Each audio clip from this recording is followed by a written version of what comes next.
তাকে জনপ্রিয়তার শীর্ষে পৌঁছে দেয়।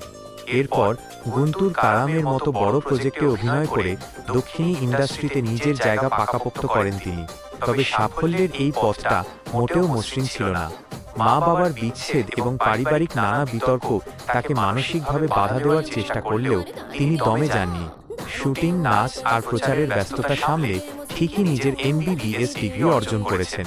অভিনেত্রী, নৃত্যশিল্পী আর এখন একজন চিকিৎসক, শ্রীলীলা প্রমাণ করে দিলেন যে অদম্য ইচ্ছাশক্তি থাকলে আকাশ ছোঁয়া সব স্বপ্নই একসাথে পূরণ করা সম্ভব।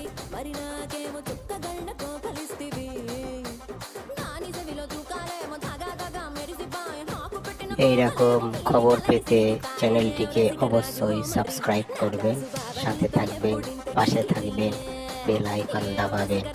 আপনাদের অসংখ্য অসংখ্য ধন্যবাদ।